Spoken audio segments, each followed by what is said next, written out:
All right. Welcome, Facebook, to our live from the Oasis. So happy to be here with you.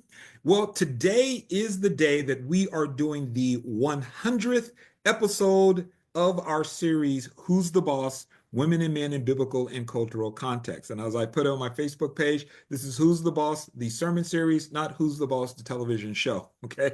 So we're going to be doing the 100th episode today, the 100th, I guess you could say, message. But we have something special. Rather than me coming on and just doing a regular message, I have an interview. And this is what I was working on in the background. Is why I didn't come on last week. I wanted to make sure we could do what we're going to do today. And that is an interview with one of my favorite scholars in this realm of talking about egalitarianism and the whole egalitarianism and complementarian debates. And that is Marg Mowczko.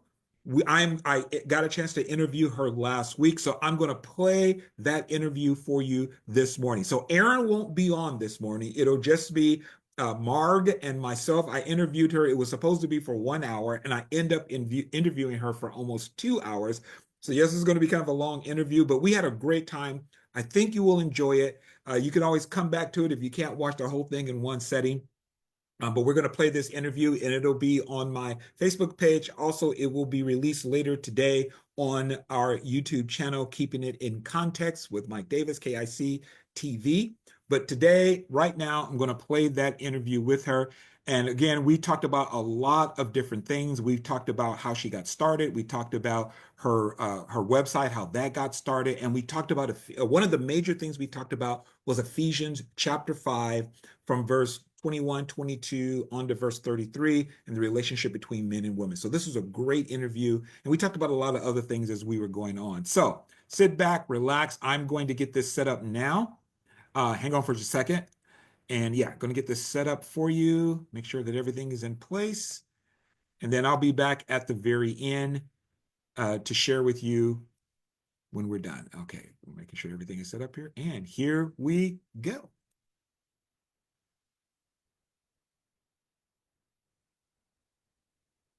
All right, everyone, welcome to the 100th episode of what has been called the Never Ending Sermon.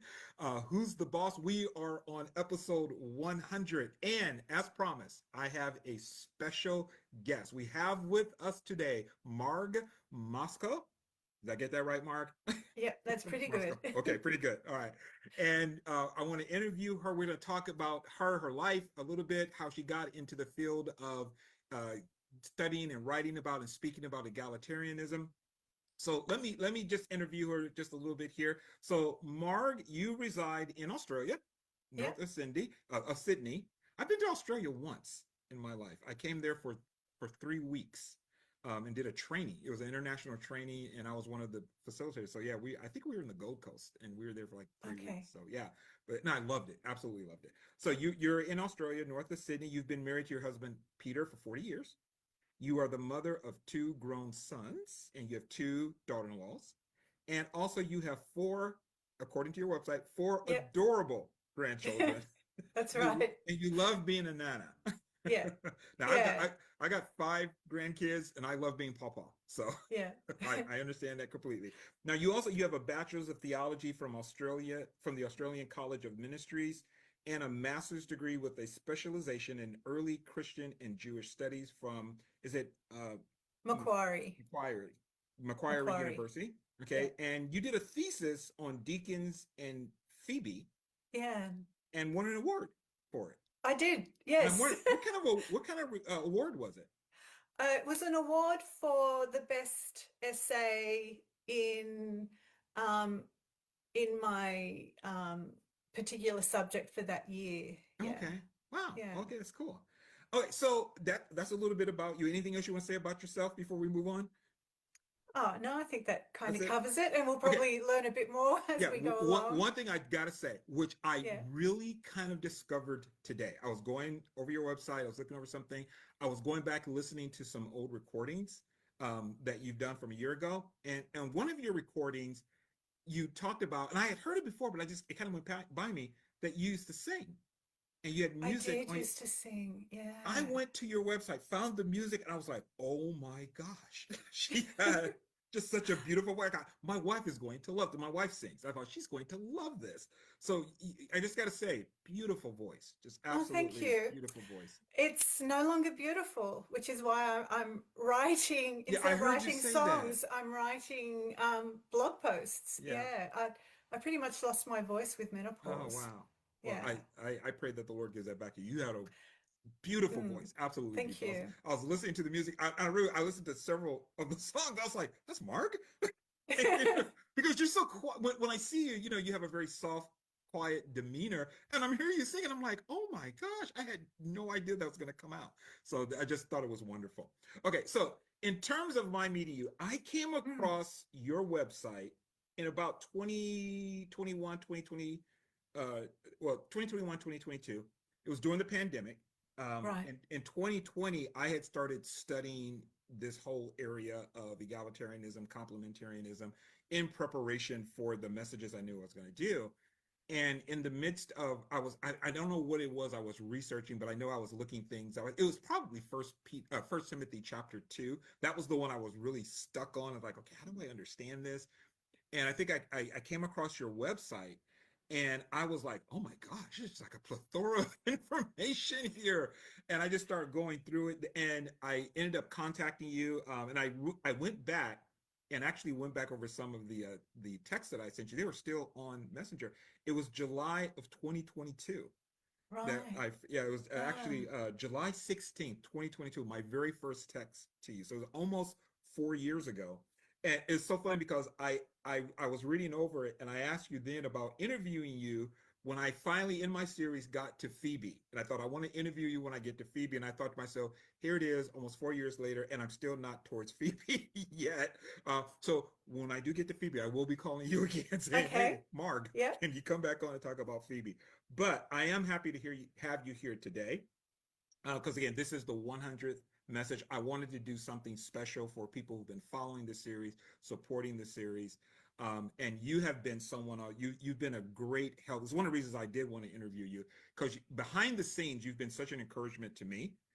You've helped me out when I've had questions about things, and like I said, I have used your website extensively. It's like my own personal. I know I'm not the only one, but it's like an encyclopedia of when I had questions about something and I could go to your website. And to me, it seems like you have written just about on every topic imaginable about the egalitarian complementarian debate. So I just want to thank you so much. And also on behalf of so many other people I know have been blessed by your Mm. website. So it's Well, been thank great. you for So that lovely compliment. yeah, That's great. it has been your website is one of my favorite places, and I want to encourage everybody if you haven't gone to it, go to. They can find it at margmowczko.com. Correct? Yeah, Yeah. it's pretty simple. I became a supporter of your website, so a little bit of money comes out of our account every month to support what you're doing. And I know, and I would highly recommend anybody to support your website because it's a treasure trove of information, very well researched. And the thing I have to say before we go on, one of the things I love about your website is not just the content. I love the comment section. I've gone and read just through your comment section, and there's a lot more little nuggets there, as well as what you find on the website itself. And there are times, I mean, literally every time I read an article, I go, okay, what's in the comment section? And I would scroll and just read because you would add other things, or sometimes other people would come in, but just little Mm. nuggets there. And of course, you have that occasional person who didn't Yeah. like what you wrote, but Well, yeah, I think the comment section's my favorite oh wow, part too, because yeah, people respond and they'll bring up different angles and yeah, they'll highlight things that I hadn't thought about before. And because I love what I do, wow. and I'm always learning, and I'm learning because of people are interacting with my Mhm. work, and I love it. Yeah. Well, and that brings me to my first question. How long have you been teaching and blogging on the Mm. egalitarian complementarian topic? Yeah. So I knew you were going to ask me this, so I had to look it up. Um, so so when I started my blog, it was really I wasn't thinking about egalitarianism at all. Okay. I wanted it to be an evangelistic tool. And so my first posts for almost a year have nothing to do with egalitarianism. there's an article about the Samaritan woman, but it's just how I interpret her story with no real agenda, although I think I've added things to it as I've gone along. So I started that blog in July 20, hang on, I can't even say it now because I'm so used to saying 2020 or 2010, in 2009. So I started the blog Oh, in wow. July 2009. The first kind of egalitarian article was in March 2010, and that was on what ASA means, basically, a suitable helper, Okay. which is a pretty good place to start when you're discussing Yeah. egalitarianism. Um, and then in April, the next month, I did an article on junior, and it was basic. And the impetus for that article was I had been speaking to a friend who was reading the ESV, and we were talking about junior and how junior was Mm. portrayed in the ESV, which was new to me because all of this was kind of new to me in 2010. Hmm. Um, that inspired me to write a blog to say, yeah, no, it's not really like that. Oh, wow. Um, yeah. So that your second blog was on Junia? Oh, no, sorry. No, I had been my second egalitarian That's kind what I of meant. Yeah, blog. your second Yeah, wow. yeah, yeah. Um, and at this stage, no one, as far as I knew, no one was really reading my blog because my Mm. target audience was the youth in my church. I had Oh, no okay. grand ambitions when I started my blog. It was just a evangelistic tool.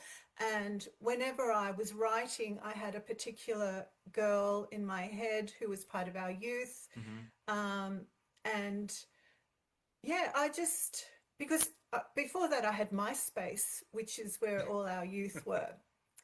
And yeah, so I had no grand ambitions, I had no plan. And even when I started the blog, I thought, who's going to read this?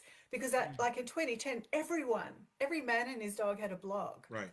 And so I had no great ambitions, and but I still had this desire just to sort of get out into writing what I was thinking. Hmm.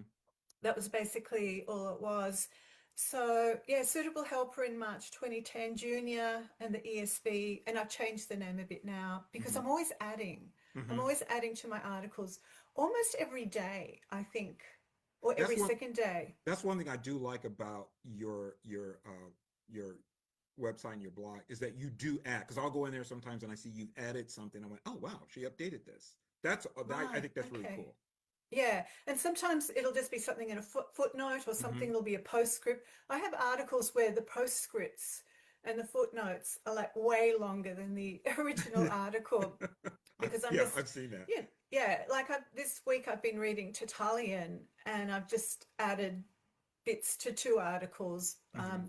his treatise on the soul, um, which I won't go into. I'm so tempted to go into it because it's fresh in my mind, but I won't. And yeah, so I'm always reading, I'm always listening. People just ask me great questions. I get asked questions all the time, which is what takes up most of my time. Hmm. And yeah, and most of that time, most of those questions then gets put into the blogs somewhere as additions. Yeah. And what's really cool, and this wasn't part of our questions, but since you've been doing that, you've been quoted in other people's books, in other people's Yeah. articles, Yeah. but you didn't start off thinking, I'm going to do this thing and it's going to spread to everybody and people are going to be referencing me. You just were just Yeah. writing. It's crazy. I used to tell my friend as a joke, Google loves me because because people find me all around the world. Um, yeah, to to this day, I am still shocked that a blog that I started in 29 is being seen. And I talk to people like you. I also talk to wonderful people. Actually, I just worded that really badly, but I talk to people like Lynn Cohick and Scott McKnight, Hmm. Sandra Glan in DMs and in their podcasts and things. So the blog has been such a blessing to me. Yeah. Yeah, But you had no idea it was going to lead I had no to idea. this. Wow. Yeah, my That's really target cool. audience was the youth in my church. Yeah. That's cool. Okay, Yeah. so now as I understand it, you if I because I what I've tried to do when I interview people, I go listen to other things they've done, and I try to bring something a little bit unique to our interview. But one of the things I did here is that you were originally complementarian. Yeah, I wouldn't have called it that word because I didn't even know what complementarian was. Okay. But so in my wedding vows, I'm sure I made some sort of vow to follow my husband. Um, and when I got married in the 80s, I read every marriage book, every Christian marriage book I could find, which was pretty much all about propping up your husband's Husband, ego. yeah. Like that's pretty much all it was. Whatever you do, don't damage your husband's ego. That was like the number one rule of those. Yeah. But I married a husband who just didn't have like this ego that was so precious to him. Yeah. He just wanted me to be myself, and he just wanted him to be himself. And he just wasn't interested in being the leader or any of that kind of stuff. He just Hmm. wanted us to get on Yeah. and live together as partners. Okay. Yeah. So it wasn't a heavy it wasn't at all a heavy complementarian marriage. It was Oh, it wasn't compl- I was the one who was trying to to you were make my pushing the husband the head. complementarianism. Yeah, yeah. Again, I didn't even know what that word was, but Okay. I thought that my husband was the boss and that I would have to submit to him and that I would have to sort of prop him up and never say anything bad about him. Um, and I would pressure him to be the Mhm. leader, and I would pressure him to read the Bible in the family, and he kind of sucked at it. Whereas whereas I was the one who was like very easily reading and praying with our Mhm. children and just bringing up God in our conversations and and I was really in a dilemma about that, I have to Mm. say. He wasn't. He Mhm. just wanted us to be.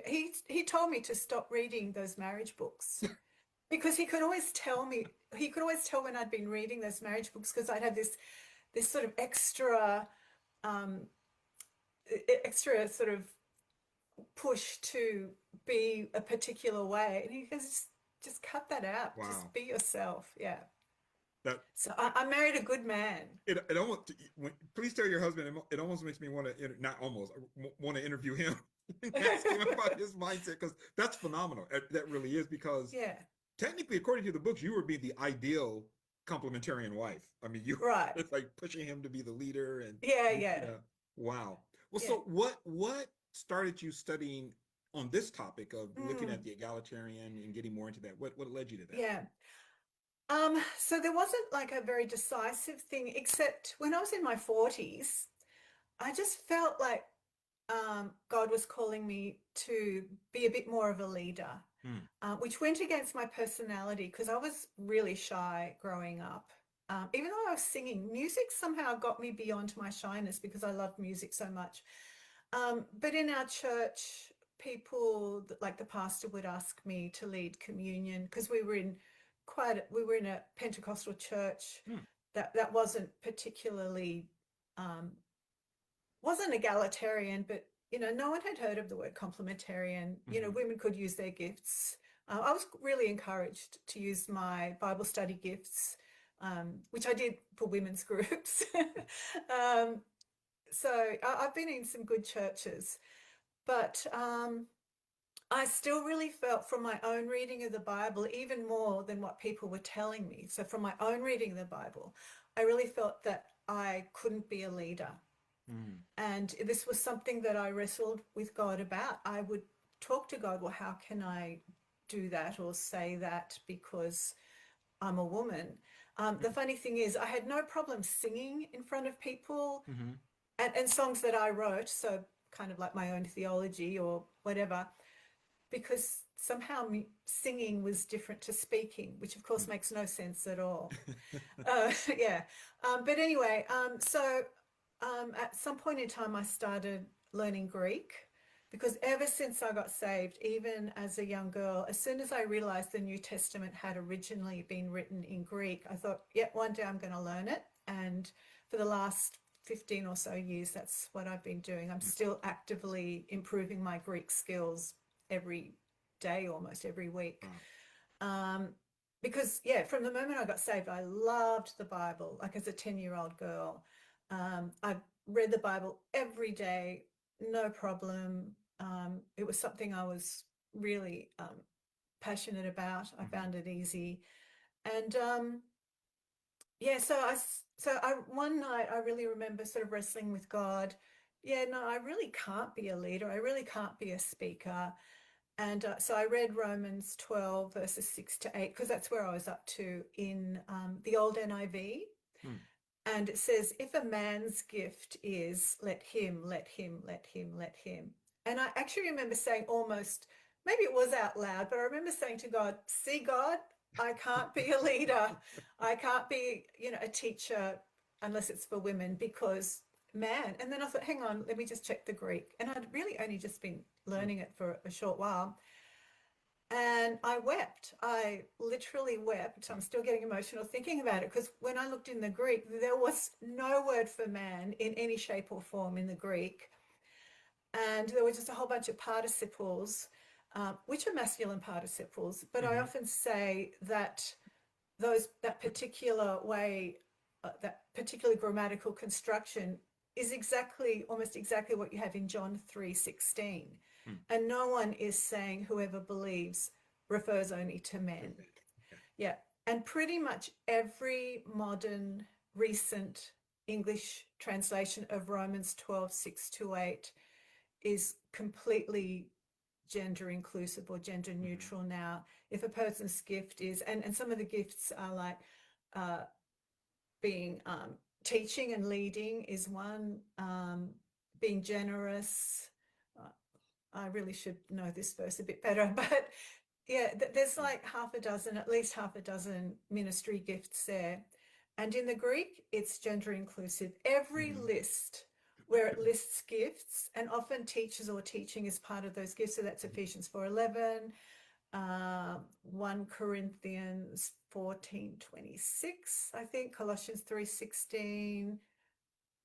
Anyway, and even things like in Acts 2, and there's one in 1 Peter.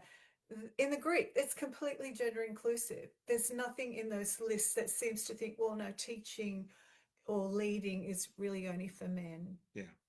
But you only see that really in the Greek, I think. So how long did you struggle with that before you had this realization? I'm not sure, because sometimes I'm a bit clueless about what's going on in my own life. And I've noticed this a few times. Like I'll actually be walking along a path, like a spiritual path, if you want to call it that. And I'll be like quite a way along this path before I realized, oh, is that what I've been doing? So even this journey towards egalitarianism, I was well along on this journey before I realized that's what I was doing.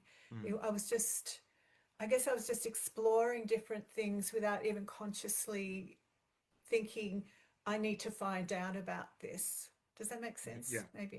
yeah. And the reason I ask because I know that there are so many, as I've been doing this series now it's been almost 4 years, about 3.5, almost 4 years.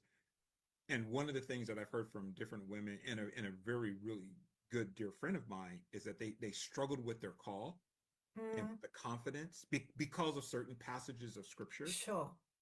And so I know that can be really difficult. And even though they moved forward in ministry, it was always that, yeah, but what about this passage here? And what about, and like a friend of mine told me, she said, Mike, thank you so much for doing this series because it's helped me to really be settled and gain my confidence that, okay, my call from God is true. Yeah. So I think the call for me to be a leader, however you want to define that term, only started in my 40s. But I was struggling with my call even as a girl because when I got saved, and I think I was 10 years old, I didn't write it in my diary or anything, but I was about 10 years old. From day one, I felt that I didn't want to do anything. No, let me rephrase that. I really felt that the most important thing I could do was to serve God. And I had these discussions, how can I as a girl serve God? Because I only saw men preach. I only saw men being elders. I only saw men doing what to me was interesting stuff because I've always been interested in the Bible. I've always been interested in theology, like in the words, in the ideas. Um, so that's where my passion was from being a 10-year-old. And I saw no women with that same passion. I saw no women discussing theology. I saw no women. I only saw women being missionaries in developing countries, and I really didn't want to do that. Or I saw women being pastors' wives, Hmm. and to me, it honestly looked like they were missing out on all the fun because Mm. while the men were discussing theology, they were serving coffee and cake, and I really didn't want to do that. You want to be in the discussion. I wanted to be, this is true. So I grew up in a Dutch Reformed church, and after the sermon, people would get together and they would dissect the sermon. And the men would smoke their cigars and their pipes and drink this Dutch liqueur because I went to a Dutch church. And the women were in the kitchen, and I would literally sit behind the couch and just listen to the men hide. Not hide, I think they kind of knew I was there, but I would just sit quietly in a corner and just listen to the men talk. Yeah. Yeah. That's my wife. My wife would prefer to be with the discussions of theology Yeah.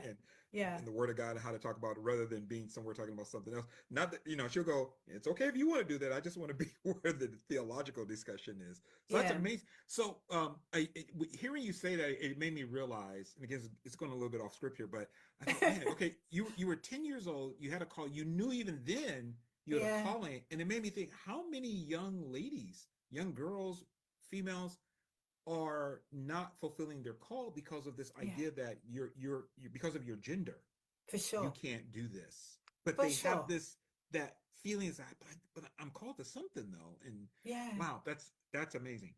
That's amazing. So let me ask this: what convinced you, for lack of a better way of putting it, Mm. of the egalitarian view of scripture? Was it Yeah. that it was a biblical one? Was it one thing in Mm. particular, or was it a culmination of things together?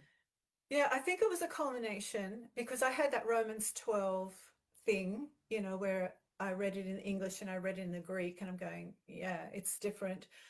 Phoebe was big, which is for Hmm. me because I was reading her, and again in the Greek, and I'm going, well, no, she's really someone in her church. She's Hmm. really an important figure. She's a leader, if not the leader of the church in Kincrea. Um, and that's why I did my thesis on deacons. Priscilla is even so much more clearly, um, you know, when Paul greets, I say this all the time, when Paul greets the Romans, the Christians based in Rome in Romans 16, there's 28 of them. He Hmm. lists all these names and says something nice about most of them. Priscilla's first. She's first of 28. Like, how do you explain that unless she was the leader or at least a leader Hmm. in the church in Rome? Um, but anyway, so when I actively started looking into this egalitarianism, still not even knowing what these words complementarian and egalitarian was, I think Romans 12 was the impetus. Um, but um, when I was exploring it, I still thought that I would find a verse, probably something to do with headship. I still thought I would find a verse that would say, no, sorry, women are still somehow under men. And I still haven't found that verse. Hmm. So, um, because I don't think when Paul uses the word head in Ephesians, Hmm. which he does, he uses a head body metaphor three Right. times. Right. And what he's saying about the body, like Paul's theology is mind blowing. Like it Yes. really is. If we just stop and like, I'm even having trouble believing some of the stuff he says because Yes. his eschatological vision is really mind blowing. Yes. I agree. Um, and yeah, and like when Paul uses head again in 1 Corinthians 11, so yeah, sure, he's talking about a hierarchy in the first section, which I think is to do with reputations outside of the church. Hmm. But then in the second time, he kind of goes, now just wait a minute, or nevertheless, or he says, but in the Lord, when we are in the Lord, men and women are mutual. We are mutually Yes. interdependent on each other. Who came first? doesn't matter at all. Yes. Um, and I think I think if we want to understand Paul's letters and the times that he addresses bad behavior and the times he does tell women and men to just sort of tone it down a bit, um, and he says those things in response to a problem. It's not his general teaching. But when we look at Paul's overall vision of the church, his overall picture of um, of yeah, what he thought the Christian community should be, Mm-hmm. it's egalitarian. Yeah. It's he probably wouldn't have even used that word, Right. but yeah, yeah. I agree with you 100%. And I remember I heard you either I heard you say it or I read it, and you said you always, loved Paul, Mm, and I'm the same way. I love Paul, and where the people that I studied under and my mentor, we were involved in studying the Bible in its historical and cultural context, especially studying the New Testament in its first century Jewish context. And it was yeah. a lot of focus on studying Jesus in his Jewish context. We were affiliated with organizations in Israel, one called the Jerusalem School for the study of the Synoptic Gospels, and everybody was focused on Jesus and studying his Jewish context, which I did love. My thing was always, I'll go like, yeah, but what about Paul? Right. And I Yeah. was like, what? And so I focused on Paul. Everybody else was focused on Jesus. I was focused on Paul. And my mentor, Dr. Bean, he used to go, yeah, Mike's our Paul guy, and because I was always looking at Paul. And the thing I started to realize, I said, I think Paul is one of the most misunderstood people in the Bible. His right, like Peter said, there are some things he talks about that are hard to understand. Mhm. But I agree with you because, and we're going to come back to this. When you were talking, I was getting so excited. I thought, let's just jump over there. But I'm going to stay focused here. But I think you are so correct in saying that. I think one of the things that we need to get where Paul is concerned, and when we talk about egalitarianism and complementarianism, is Paul's vision, Mm, which I believe is God's vision, Christ's vision mm, for the church. yeah. And when you see it, you go, I cannot, and I cannot tell you how many times as I'm studying, I go like, oh my gosh, this is so beautiful. It If we is could so grasp it. beautiful. It is so beautiful. And I'm writing an article for Kyria at the moment. Mm-hmm. And it's basically, it has Paul been misunderstood? Like, and part of that is a discussion on 1 Corinthians 12, which is about the Mm. body ministry. Yes. And so complementarians will talk about God's design, right? Mm-hmm. God's design, which is a male-female hierarchy. But Paul actually has a statement in this 1 Corinthians 12 thing that blows my mind every time. And he talks about people who already had honor Mm-hmm. in Corinth, and that's the guys, the Mm-hmm. rich guys. They don't need more honor. They've already got it. And Paul wanted the people with less honor, the slaves and the women and um, whoever else was sort of down in the Mm-hmm. pecking order. He wanted the church to give those people more honor. But Paul actually says that's what God's done. He's basically saying that's God's design. Equal honor is God's design, not a Yes. male female hierarchy, not a gender hierarchy, but equal honor. So, and it says so that people will have the equal or the same concern for each other. So, Mm-hmm. equal honor, equal care and concern. That's God's design, and Yeah. that's in 1 Corinthians 12. Well, I Yeah. was going to read it if you don't mind me Oh, reading it. you So, got it there. yeah, I got it Yeah. here. So, because I've been studying it of late too and meditating on it. Ah, wow. So I'll start at verse 20. He says, but now indeed there are many members, yet one body. And the eye cannot say to the hand, I have no need of you, nor again the head to the feet, I have no need of you. Mm, No, much rather, those members of the body which seem to be weaker are necessary, and those members of the body which we think to be less honorable, on these we bestow greater honor. Now I'm yeah, reading New King yeah. James. And Yeah. our unpresentable parts have greater modesty, but our presentable parts have no need. But God composed the body, having given greater honor to that part which lacks it, that there should be no schism in the body, but that the members should have the same care for one another. Mm, yeah. And we're going to talk about this. Okay. Okay, I'm so tempted just to jump forward, but Yeah. I is what you're saying, because when you understand the culture of the day, that's radical. That is so radical because it was so competitive. Honor was highly prized. Yes. People competed for honor, literally, Yes. in games, and but also just in social, In social everyday life. yeah, yeah. So honor was highly prized, but Paul's saying God has this is what God wants. I didn't love some of the choices of words in the New King Yeah, James. It makes it a bit hard to understand. But yeah, if someone already has honor, they don't need extra honor. And what do we right. do in churches today? We honor the pastor. We honor the Yes. one who's highly educated. We honor the person who is attractive or whatever. Paul's saying, no, they've already got Right. honor. We need to look at who's not being honored Yes. and give them honor and look, see what they have to offer the Yeah. church. In Yeah, our fellowship, that's a discussion we've been having right. about that, who are we honoring? Because I grew up in the charismatic community, and I know the community that I grew up in, what I mean, the groups and stuff, we honored those who had big churches. We Yeah, honored those, these are the people that were, and I think about that now, and like you were saying, how um, that we tend to honor certain people, if you got degrees, and not to say that we shouldn't be respectful of them, but I was like, but the person, like as you were saying, who doesn't have whatever today we consider to be so yeah, esteemed and yeah. respectable, we focus on that and we ignore others. And I was like, this should not be. As Mm, Jesus, to paraphrase Jesus, this will not be among you. This should not be among us. yeah. But we find ourselves doing it in the church still.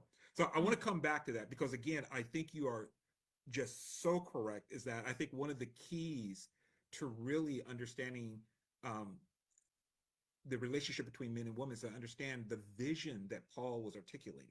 yeah, So I want to come back to that because yeah. we're going to be talking about a few things. So Okay. so let me ask a couple of questions here that I have. What is your favorite? And this may be it. What is your favorite egalitarian topic to write or speak about? Paul's female friends. Oh, He really? he mentions 18 women in his Hmm. letters, and that doesn't even include Lydia in Acts. You know, and like Priscilla, when like Priscilla's story is sort of scattered throughout the New Testament, but when you sort of put it together, I think I think these were really close friends. He was Yeah. really close friends with Priscilla and Aquila. Um, and when he commends a lot of women for their ministries. Hmm. He doesn't talk about their marriages. We don't even know if any of those women had children. Oh, Timothy's mother had children. He talks about their faith. He talks about their ministry. And he really does treat them as ministry colleagues. He uses the same terms for people like Timothy as he does for women. Um, Hmm. yeah, yeah. I mean, I could go into that, but Yeah.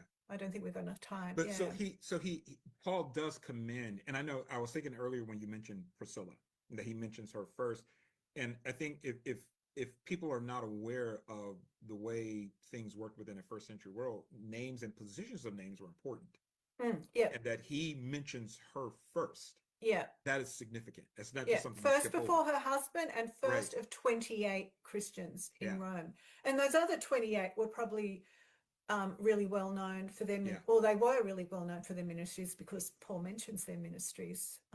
Yeah, So it's a way of honoring Priscilla, yeah, yeah, which is significant. Again, yeah. yeah. Okay. So we're gonna come back to some of this. So your favorite is when Paul talks about his female colleagues. Do you Yeah, have a least favorite egalitarian I topic? do. I do. Okay. I smiled when I saw that question. Um, the idea of trying to compare the relationships in the Trinity with male, Oh, female. Oh, yeah. yeah. Wow. Like when that debate was happening, I said, count me out. People would ask me for my opinion. I go, no, this is a completely contrived argument. And we're doing Christology no favors. Hmm. So I actually wrote an article, 4 reasons why I'm staying out of the Trinity debate. um, and I've since written a couple more articles in response to certain things, but it is that's just I'm yeah, we have really it doesn't work. It doesn't work. Yeah. Hmm. Yeah. Okay, that's a good one. I didn't expect you to say, but that's a good one. It probably would be mine also. come to Yeah. think of it. Okay, so what, because I know you write your blog, and like I said, I love to read your comment section. And there are times people come in and they push back, Mm. and I've read some of the articles, and I mean some of the pushback, and some of the pushback I'm kind of go like, yeah, guy, you're not yeah, I don't think you're getting her point. Yeah. What is most frustrating for you when you're dealing with complementarian pushback to your blog post or to egalitarian theology interpretation? What do you find to be the most frustrating? Yeah. Well, pretty much what you're just said very briefly. Like, I will lay out this whole argument about how women were leaders in churches, especially churches associated with Paul. And, I cite verses and do this. And then people just ignore what I've written. They haven't listened. And they go, yeah, but what about 1 Timothy 2:12? And I'm going, Yeah, like, no, but you, no. Well, what about what I've just written? And it's not that I ignore 1 Timothy 2:12. I think right. half of my website's devoted to 1 Timothy. Not quite. I think I've literally got 20 articles on 1 Wow. Timothy 2:12, looking at the different words and the different angles and the historical context. Um, they're not listening. They're not listening. Yeah. That's the thing that bugs me. Um, I mean, there's a lot of comments that never get approved because people are just rude. Yeah. Yeah. Um, but some people are well-meaning. Some Mm-hmm. people are really struggling. Mm-hmm. And I do give people a lot of, um, a lot of time when, and sometimes it resolves well, sometimes it doesn't. But Mm-hmm. yeah, Okay. the fact that they're not even listening to me. Yeah. So they'll just come with their own concerns, which are only tangentially related to my article, if they're related at Mm-hmm. all. Yeah, Yeah, I've seen that. People started yeah, writing. I'm like, what does that have to do with the article? yeah, yeah. And sometimes I'll even say, listen, if you want to write your own blog, go ahead. Yeah. This is not the place for you to write your own blog. I've Yeah. had comments that were longer than my original blog post. Yeah, yeah.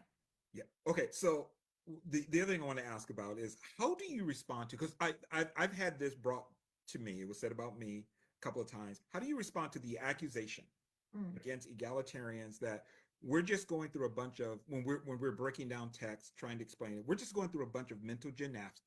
gymnastics in our interpretation. And the reason we're doing that, and we're talking about the Greek and the Hebrew and the words, and that there is no third person personal pronoun here. The reason we're doing all that is we're trying to avoid the plain and simple reading of the text, because what we're reading doesn't support our egalitarian interpretation. So therefore, we have to do all this stuff to make it fit. Yeah, yeah, How do you respond to yeah. that? The mental Yeah, because I get gymnastics asked argument. all the time. Yeah. So I usually say that I take 1 Timothy 2:12 extremely literally, and I think it was great advice. Hmm. Ooh, that's And pretty good. then because I do, Yeah, and I that's, agree. yeah, I take it literally, and it was great advice. Mm-hmm. Um, and then I also say, and I also read it in context. So 1 Timothy 2:12 has to be joined to the previous verse, because in the Mm-hmm. Greek it's an inclusion. And yeah, I know I'm talking about the Greek, but but it is, they belong together, because it's a woman Right, who needs to learn is not right, allowed to teach. right. And then I zoom out a little bit more, because context is Mm-hmm. so important. And I say, well, yeah, all of 1 Timothy 2 verses 8 to 15 is Paul addressing bad behavior of certain people in the Ephesian church. And a woman who needs to learn shouldn't be teaching, Mm-hmm. and she shouldn't be domineering a man. And again, you kind of need to get into the Greek, because exercising authority Mm-hmm. is really not what Paul was saying Right, in 1 Timothy 2:12. He was talking right, about bad behavior. right. Yeah. So I love that response. I think that's a great response. I think I'm gonna start using it. It's like, oh no, I agree with this. It's really weird sometimes, because I remember the very first time I got accused of that, and I was like, what? I said, no. And it's like I'm bringing it back all together to say this is what the text is saying, but we just got to read it in context. Which Yeah. brings me, because that Mm. that mental gymnastic argument tends to be utilized to invalidate Yes. egalitarian. You guys are Yeah. just you're doing mental gymnastics as if to say, therefore, our interpretations, our views are not valid. And it's like, no, sometimes it seems like people don't get these passages are not as simple as, because they're reading the English text and Yeah, they for therefore starters, yeah. assume it is as simple as just they're doing a surface reading of the text. It says what it says. Women can't have authority, even though they'll look at it and they go, women can't be pastors. It says right there, I don't allow a woman to teach nor have authority. And though it doesn't mention anything about pastors or, Yeah. but they Yeah, read that they've into already it. got this, all this interpretation and all Right. this baggage attached to this verse. Yeah. Um, because one thing that you were saying, the comments that annoy me, as well as the people who haven't even listened to a word I've said, are the people who literally just quote 1 Timothy 2:12 with no Yes. comment. Yeah. And I'm going, yeah, mate, I got no problem. Or the people who assume I've never heard of 1 Timothy 2:12. And I've probably memorized it in the Greek, Yeah.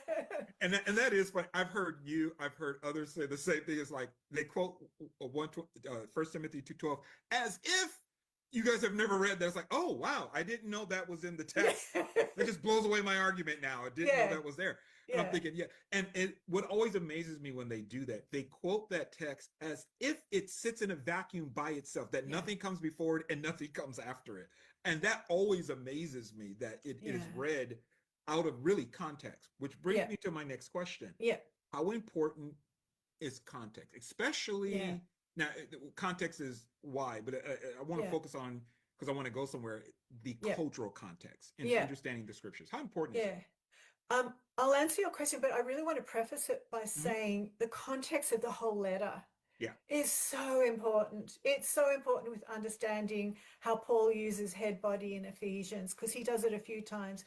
It's so important with finding out what 1 Timothy was about, what caused Paul to pick up his pen, or his scribe to pick up his pen and write his letter. So the context of the whole letter is so important. But yeah, the cultural context, which is something that I'm still learning about, because 2000 years ago was a really long time, and we have a lot of gaps in our knowledge, like not egalitarians, but historians. There's a lot of gaps in our knowledge.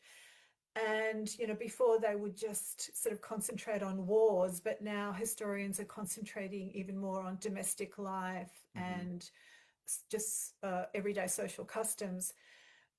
Because one thing that where my work has taken a turn is, a few years ago, I realized that the context of celibacy is huge in understanding some parts of the New Testament. So 1 Corinthians 7 makes no sense unless you realize that some Christians in Corinth thought that the resurrection had already happened, and so they weren't getting married, or if they were already married, they weren't having sex, or they were even leaving their spouse. So this is in the mid-50s. The church had only been around for like 20 years, and already there's this sexual renunciation going on.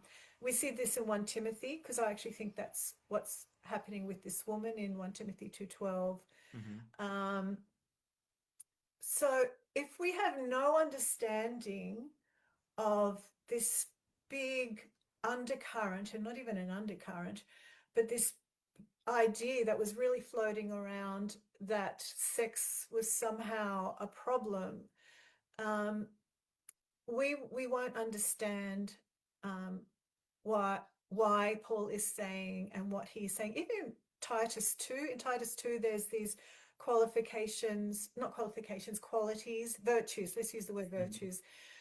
Paul is telling Timothy to tell the older women to teach the younger women to abide by certain virtues. But these aren't Christian virtues. These are virtues that are inscribed on numerous epitaphs and in some literature of what a virtuous pagan Roman woman was. And then you have, well, why is he doing this? And I think because the women in Crete, some of the young women in Crete, weren't getting married, they weren't having children, they weren't doing the respectable Roman things, because it was kind of beneficial for women to stay single. They had more status in the Christian church if they were single, and they had more freedom. And yeah, So and no, go ahead. Go ahead. so at the moment, I've been slowly posting articles about the widows in 1 Timothy 5, Yeah. Which is a passage that's really misunderstood, and people struggle with that. And I think there's different groups of widows, and one of them are enrolled widows. And in early Christian texts, we see that this was like a deaconess, or and so I do look a lot at 2nd century and 3rd century texts, like pre-Nicene texts, to see how these people understood husband of one wife, understood the virtues in Titus 2, understood what a widow was as a church order, as you know, and they don't get it all right, I don't think. Right. You know, I'm not saying they were right, but it's how the early church understood it. Yeah. Because yes, celibacy was huge. Honor, we've already talked about honor, was huge. Like a lot in 1 Corinthians, like the first few chapters where Paul talks about the weak and the strong, and I can't remember does he talk about the educated and the uneducated, or not really those words exactly, but you can tell that there was a lot of don't in 1 Corinthians. Yeah, a lot of the wise and the foolish. The wise, yeah. That's right, yeah. You can tell that there was a lot of sort of struggles between the different classes in that church. Yeah. It comes out a lot. And I think, again, is why the context is so important. And of course, I believe in all the context. It's like you got to look at the literary, you got to look at the linguistics, you have to look at what's before, what's after, and the cultural context. And what I've seen, and I wanted to bring this up again too, is because like you're bringing out like some of the background of, you know, well, what do they mean by widows, you know, and or even looking at like Authentane in 1 Timothy 2:12. It's like, well, what's the context of that word? How is that word used? Yeah. And then people will say, and there's different contexts you can look at, but I've heard it argued. And this is probably my biggest pet peeve when I hear complementarians argue against using culture. When I mean argue against it, they'll say this. Yeah. Okay, so you egalitarians will say, well, this was culture. This is what was happening in their culture. Therefore, that doesn't apply to us today. So they'll use the cultural argument. Now, I will say, I have heard some people say that. I really haven't heard any scholars say that. That's usually somebody teaching a Bible study or somebody on YouTube. I've never heard any scholar say, therefore, Paul's words have nothing to do with us today because it was all culture. And then there are certain things we can look at and go, well, that was cultural. That the exact practice probably would not apply to us today. But they will make that argument to dismiss any cultural background as if to say, yeah, and what I've heard argued is, yeah, egalitarians will just say, well, that's culture, we don't have to do it. And every time I hear it, I go, no, that's not what that's not really what egalitarian scholars, at least. This is not what I have heard them say. I don't say it. What do you say to that when people make that? Well, like I said, I think 1 Timothy 2:12 is good advice. Yes. Like a woman or anyone who needs to learn shouldn't be teaching. We don't want uneducated people who don't know what they're talking about being teachers. And we don't want people authentating other people, because I do take that as negative behavior. And sort of my go-to for that is Chrysostom uses exactly the same word in his sermon on Colossians 3. And he says that husbands shouldn't authentate their wives because it's being bossy, it's being domineering. In one text, where is it? Oh no, it is Chrysostom's homily. In one English translation of that, they use the word act the tyrant. So they translate authentate as act the tyrant, something very similar to that, or maybe exactly that. My memory's not super clear. So that's bad behavior. That's good advice. We can still look at that. When Paul is telling the people in Corinth in 1 Corinthians 14 to be silent under certain conditions, his main point still stands. He wants edifying speech. He Mhm. doesn't want unruly, disorderly speech. Mhm. So yeah, I there's probably some stuff, like people talk about when Paul says, "Bring me my parchments" and Yeah. stuff. We probably can't draw a principle from that. Um, but I Well, think we can draw principles from pretty much most things Paul says. right. Well, yeah, Yeah. it's so, and that's what I was going to say. It was, we can look at something and go, this is cultural. Like when Paul says, "Hey, let it not be the braiding of the hair or the Mm, wearing of, and and so we don't tell. And I always love when I teach on that in the church because I start looking around and go like, who of you have braided hair in here, But when you understand the culture and what was going on and what that signified, yeah. we don't say, well, you know what, we don't, that doesn't have the same meaning as it has for us today. So let's take out First Timothy 2, 9 and 10, because it doesn't apply. But we look at it and go, what was the point? Well, What yeah. was the principle Yeah. here? And it still applies. And it still Paul didn't applies. Paul didn't want the really rich women showing off their wealth Right. when there was probably slave women and lower class women who were wearing well-worn, drab, unattractive clothes, because that's not going to promote sisterly affection and Right. unity in the church. And there might be other reasons too why their clothing was inappropriate. But I think it's just tone. He's just Yeah. telling the rich women, because it's only rich women that had those fancy, because he's not talking about two plaits, two braids. Hmm. He's talking about the types of hairstyles that only the super wealthy could, Yeah. because they needed special slaves to do Yeah. those hairstyles. And what's Yeah. so funny, I've heard so many people teach on that. And what they will often say is kind of the opposite of what actually Paul said. Because they'll say, well, Paul says, let it not be the braiding of the hair.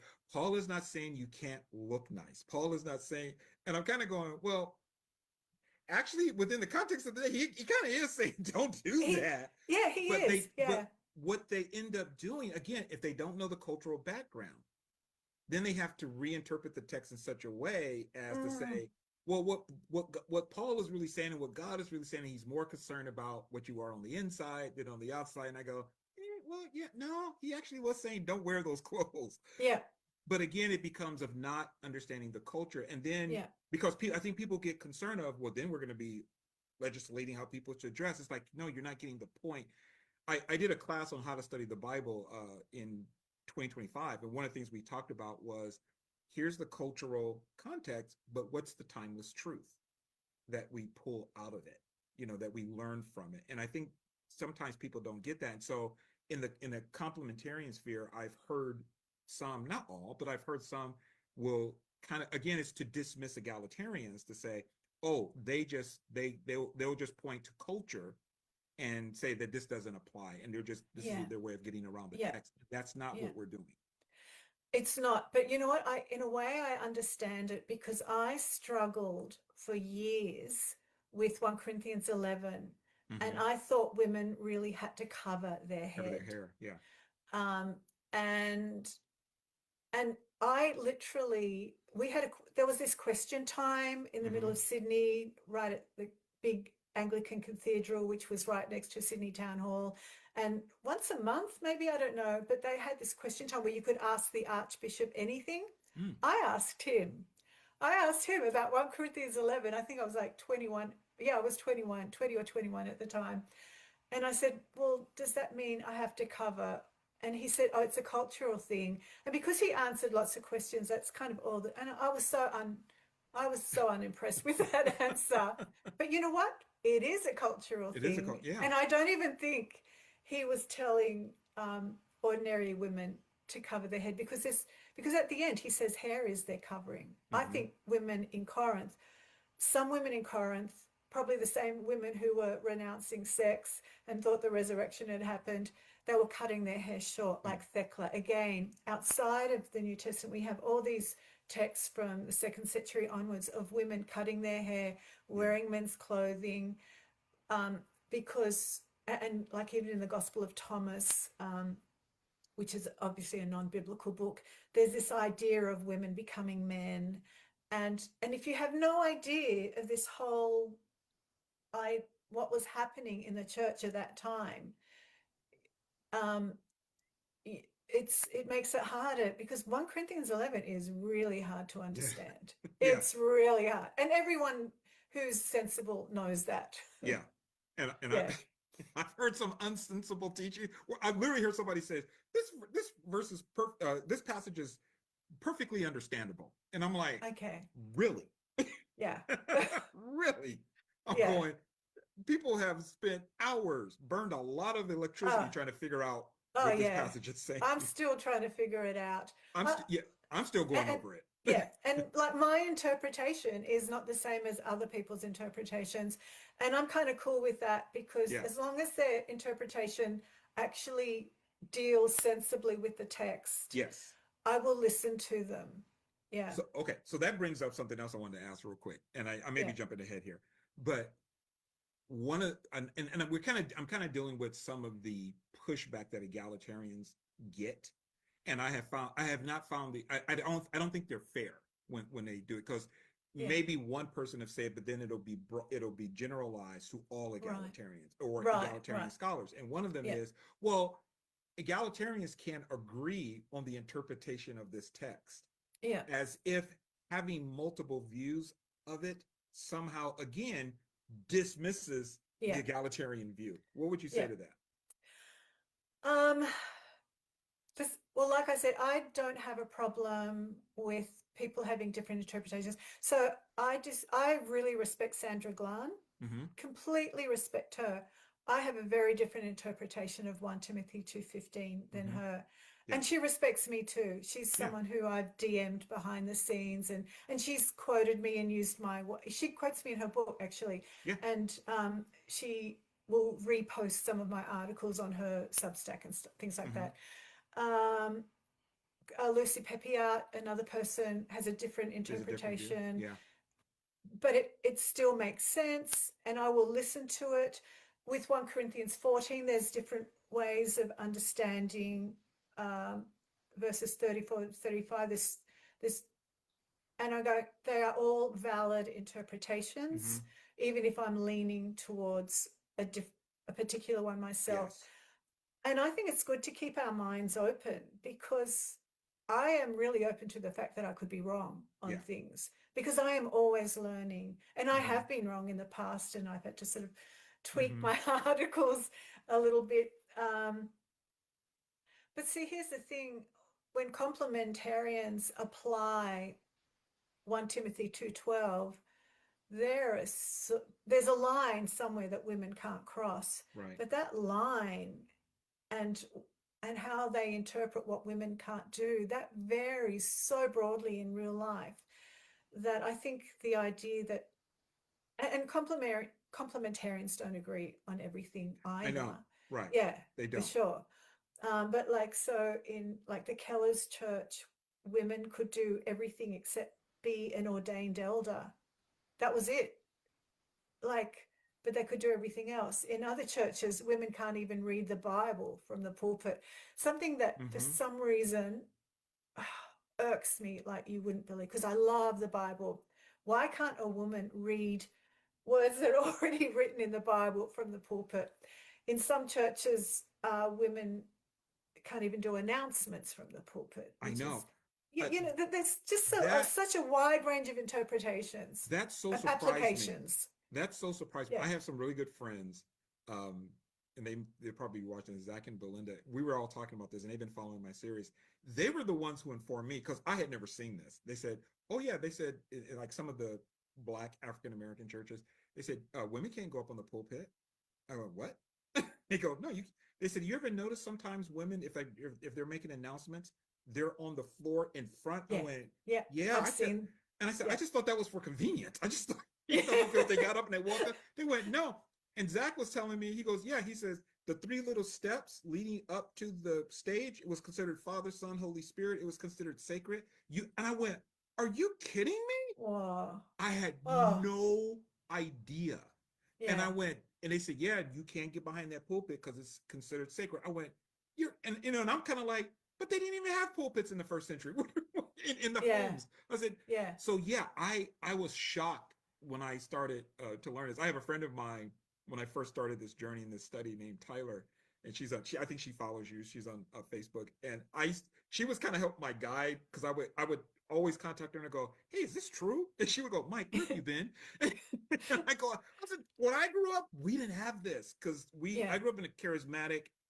It was for the most part egalitarian. Yeah. Yeah. If there was any type of complimentary, it was soft complementarian, and that was usually we took head to mean, well, the husband is supposed to be the head, but even in that we're like, yeah, but the husband serves like Jesus, so that's Yeah. the way we live. Yeah. So for me, a lot of this, as I'm getting into it and I'm watching videos, I'm like, I was constantly going to my wife, you will not believe what I saw today. Yeah. Because I just didn't grow up like that. So yeah, I was looking at this, that when it comes to um, some of the complementarian views, with the way they view egalitarians, is we we are just having different points of views. I remember one time uh, a well-known YouTuber who I won't name because I'm not trying to bash anybody, but everybody knows what I'm talking about. So, I think I already know who you're everybody talking knows about. at this point, people are like, Mike, we know who you're talking about. But he went on Twitter. I think it was, yeah, he was on Twitter, and he was complaining about, this is when he was doing his series on women in ministry. And I shouldn't say, I won't use the word complaining, but he was talking about, geez, look at all of the interpretations that egalitarians have on First Timothy 2:12, and they can't agree. And it was kind of, again, putting it down. Nijay Gupta responded to him Right. and said, do you have any idea what it's like to write a commentary? Do you have, it was something to that effect. He says, if you want, I will come on and talk with you about it. He didn't take him up on it. Yeah. And the reason I bring that up again is to say that, look, I like the fact that egalitarians, we don't all agree. I think it means Yeah. that we're being honest about the text, that we're not just saying, well, we got to defend the egalitarian position, so let's all agree on what this means. But we're coming at it from different perspectives, saying, Yeah. well, it could, because when I taught on First Timothy 2, I covered a variety of different interpretations, complementarian and egalitarian. Yeah. Yeah. And tried to look at what's the weakness, what's the strengths. Yeah. And from the egalitarian perspective, I think it's intellectual honesty. Yes. Yeah. So I just think it's so important that we acknowledge that it's not about, oh, we can't agree, therefore we're wrong. It's about being honest. Yeah. One comment I got one time to one of my articles was, oh, you use words like perhaps and may, and people call them weasel words. I go, yeah, that's right, because I'm being honest. Yes. I'm not going to say something emphatic when we don't really know stuff. Right. Yeah. Right. And I think that's one of the things sometimes why people will say, what I should say, they think complementarians are right, because for some, and I won't say necessarily the scholars, but those who are teaching, they'll go, this is the way that it should be looked at. And they don't say perhaps, they don't say maybe, it's just, this is the way. And so you assume, well, they're very confident in their position. And then you hear someone like yourself. I remember Nijay Gupta, I think that was some of the pushback, people saying like, why are you saying perhaps and maybe? And it's like, that's the scholarly way. I think that's so ringing a bell. Yeah, I think I remember hearing him say that somewhere. Yeah. Yeah. Because I was one of the early readers of his book, Tell Her Story. Right. We'd have meetings about that, and he would address that. He goes, well, it's because we are looking at this and that this is a possible way. Unless you have a text where we find something where Paul says, definitely this is what it means and this is what it says. You have to go, well, based upon the evidence we got, this is how we believe it could be interpreted or how we could see it. So, but it doesn't mean that because you've got different interpretations or that we're using. So I want to end this part by saying, number one, different egalitarian interpretations. You agree? It doesn't mean that we're unsure of ourselves. It's just in the sense of, we're just kind of guess, but that we're saying, hey, we're trying to be honest as much as possible about there are different ways of viewing this, given everybody can look at the evidence in different ways. Yeah, and some egalitarians, some Christians in general, they do overstate things. Yeah. And I really don't want to overstate things. And sometimes I think I'm even too pedantic about that, because around Easter time, I wrote a couple of articles where I basically sort of tore apart people's ideas. And I kind of hate doing that, because I'm a pretty positive person. but I don't like people making overstatements. So one of these overstatements was there were no men at the cross, it was only women. Another one was a quote by Moltmann, which I think has been misquoted, saying, without women, we wouldn't know about the resurrection. I'm going, Yeah. oh, Jesus appeared to hundreds of people. That the women weren't the only source. Yeah. And because a lot of times people will actually ask me about nitty-gritty questions, and so sometimes I think my articles are a bit too nitty-gritty, and sometimes I think my writing can be quite pedantic, but my heart isn't pedantic, if you know what I mean. Yeah. I get you. There are times I've gone back and listened to some of my earlier videos. I'm like, yeah, I was a little bit too assertive there. I was a little bit too certain of myself there. If I had to do it over, and subsequently when I've gone back and talked about something, I go, well, this is a possible way of looking at it, Right. because it's a better way of approaching it and talking about it. Because my mentor, Dr. Bean, he used to always say, always do your theology in pencil, never in ink. Ah, So he used to call pencils theology sticks. right. But his view was because we were studying things about different culture, and he was always like, look, we could always find something over in the Middle East, something will be found that will completely change everything we thought. And then we have to go in the race and go like, okay, Yeah. we thought we have to change the way we think about this Yeah. now. And that's what I love about my blog, because people do say, when are you going to write a book? Um, but with my blog, I can just add and change and Yeah. tweak. And like I said, I'm tweaking stuff a lot because I'm always learning. And sometimes it's just adding, sometimes it's not changing things, Right. but it's just adding support Right. um, Okay. to things. Yeah. Now we've gone about an hour now. Do you have a little bit more time? I wanted Yeah, to cover just sure. real quick. Okay. So Yeah. let's talk about, so thank you for covering that. So I just want to say in closing to that, egalitarians, we do not use culture to say we don't have to obey what Paul is saying Mm. here. We're not Yeah. doing that. We're Yeah. using culture to illuminate the text, understand what's being said, what's the timeless truth and principle, Yeah. so that we can apply it. Yeah. I just wanted to get that out. Okay, so let's talk about Ephesians chapter 5, verse Right. 21 through 33, Yeah. especially hubatasso. Okay. Yeah. What Because does this it is, mean? yeah. So this is still very much a work in progress for me. This is a word usually translated as submit. Submit. Ephesians That, 5:21. yeah. Submit yourselves one to another. Yeah. So let me start off by saying that it has a range of senses. Paul uses this word over 20 times. I think it's 23 times. So this is a word Paul uses a lot. But it doesn't occur that much outside of Paul. I mean, it wasn't a rare word, I won't say that. But when I look at how it's used in other texts, yeah. So I really can't put my finger on. I think it's got this idea of deference. I think it's got this idea of humility. So what was I reading the other day? Okay, so in the letter of Aristeas, which was written, let's say 200s or 100 BC, Aristeas is talking about a king and giving advice to a king on how he can behave. And he uses words like being humble and lowly and submitting, using hupotasso. So I like using that example because people like Wayne Grudem have just plainly said that hupotasso, submission, is always one-sided and always to a person in authority. Always. So, and that just isn't what we see when we start looking at how the word is actually used. Because who has the highest authority in the ancient world, especially, the authority of a king was like way up there. Now it's sort of moderated in modern society.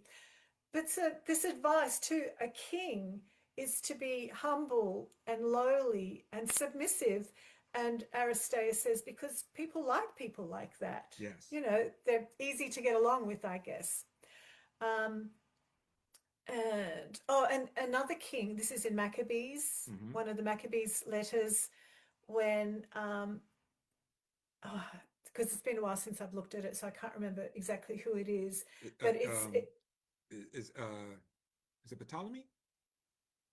Well, I know it's one of the I, kings who goes. He's in, or is it Antiochus? I think it's one of those guys. Antiochus. Yeah, Yeah. but I know Anyway, he's fighting a battle, he's fighting a battle, and he is and so he's there's hostilities between him and the Jews, and right, then he has to go out because there's a rebellion, I right, think. right. And so he really needs to make peace with the Jewish people before he can leave them and go off to fix this rebellion, if I'm remembering it rightly. Yeah, that's And so he's generous and he makes concessions and he makes peace. hmm But again, he's the king. He's hmm not relinquishing authority. He's not submitting to authority. But Maccabees uses hupotasso here. right. Um, Hupotasso is rarely used in surviving ancient texts that mention marriage. I'm really Right. not answering your question. I'm No, really no, yes, you being are. allowed to. Am Yes, you I? are. Okay. You are. So in the Alexander romance, there's this story of Alexander the Great's mother hmm who is upset with her husband because her husband's has not been nice. hmm And Alexander says, make up hmm make up with him, even though he's the bad guy, even though your husband is the bad guy, just make up with him because it's a good thing to do. And he says, Alexander says, it's fiction, by the way. He said, I'll support you. But hupotasso, but it's not about her submitting to his authority. It's about sort of just restoring their relationship. Right. And I'll keep going because I'm just remembering that now. So the only other time where hupotasso is used in a marriage situation is in Plutarch's advice to the bride and groom. And there it's not contrasted with authority, it's contrasted with forcefulness. hmm And so the idea that submission is always the complement of authority, that they go together, just isn't borne out Right. in a lot of texts. Not in every text. Sometimes it's Right. obvious that it's to a person in authority, Right. but not necessarily. And so, like, especially in the letter to Aristaeus, you can see that it's to do with humility and lowliness and just not being a jerk, hmm basically. Yeah. Yeah. Um, so Paul uses it in different ways. So Phil Towner, for instance, will say it's used in a lot of different ways. So let's not be too hmm quick to assume it means like subordinate, for hmm instance. Um, like in 1 Corinthians 16, I think there's even a play on words where Paul is talking about people who have devoted themselves to ministry, and that devoted word is a tasso word. And he wants Yeah. people to hupotasso to hmm these people. And I think that's just cooperate. Yeah. You know, why is Paul, who wrote in this very same letter in chapter 12, talking about, this unity and giving equal honor, why is he in chapter 16 suddenly saying subordinate yourself or hmm submit in the way the church understands submit? I think he's just saying cooperate, don't be a jerk, make life easy for these ministers. Yes. So when it comes to Ephesians 5 and when it comes to Colossians 3, where wives are told to be submissive to their husbands, I I really have thought about this a lot because when Paul talks about submission, actually, I'll just thought of another one in Philippians, one of my very favorite verses in the Bible, where Paul reveals some of his eschatological vision for the church. And he's talking about that when Christ comes back, we are going to be transformed. hmm We are going to be, we're going to become like Jesus like, yeah, we're going to become like Jesus. And he uses the word hupotasso. That's Philippians 3, verses 20 and 21. So if we think that hupotasso means to subordinate yourself or to lower yourself, and there is elements of humility and deference Right. for sure. I don't want to whitewash it. But if we look at how Paul actually, in the verses where he uses it, it's actually about the church being elevated and hmm becoming like Christ. And we see this in Ephesians 5 as hmm well, because